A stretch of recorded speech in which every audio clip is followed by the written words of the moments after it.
dan pria akan bersama. Secara ragu tradi berbeda fungsinya. Jiwanya, badannya, Tuhan telah mengatur peninggalannya.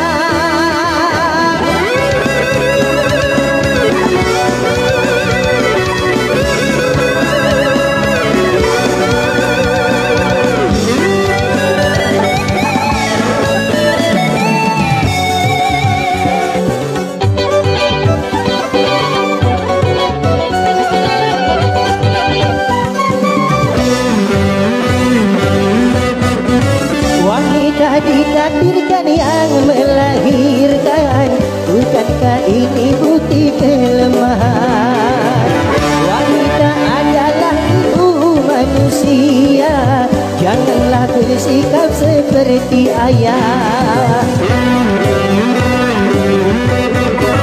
Lelaki adalah pemimpin wanita dalam tata kehidupan dunia. Begitulah ketetapan Sang Pencipta, lalu kenapa kau coba merubah? Kalau aturan Tuhan sudah diubah-ubah, masihkah kau dapatkan segala kebijakan? Karena kamu wanita memenuhi kantoran, akhirnya banyak pria menjadi pengangguran.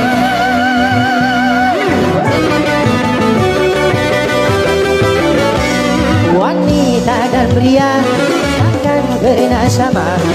Jangan ragu tradi berbeda fungsinya. Jiwanya, badannya, Tuhan telah mengatur peninggalannya. Emansipasi wanita perlu di dalam pembangunan. Emansipasi wanita jangan sampai keterlaluan. Emansipasi wanita jangan melawan takdir Tuhan, ini bencana.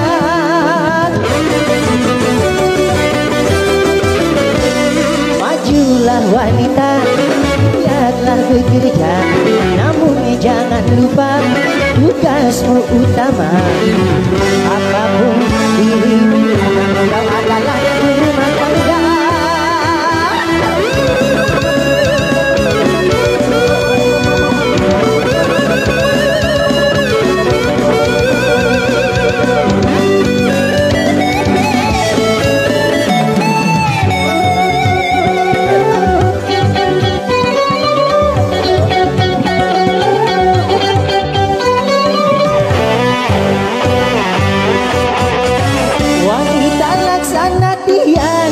Negara tanpa tiang, coba Anda bayangkan.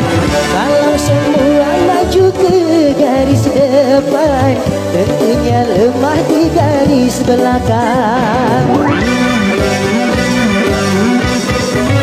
Kalau wanita juga sibuk bekerja, rumah tangga kehilangan ratunya. Kalau wanita juga sibuk bekerja, anak-anak kehilangan pembina. Bukan salah saja kalau mereka berhidal, bukan salah mereka kalau tidak bermoral. Bukan hanya makanan, bukan hanya pakaian yang lebih dibutuhkan, bukan kasih sayang.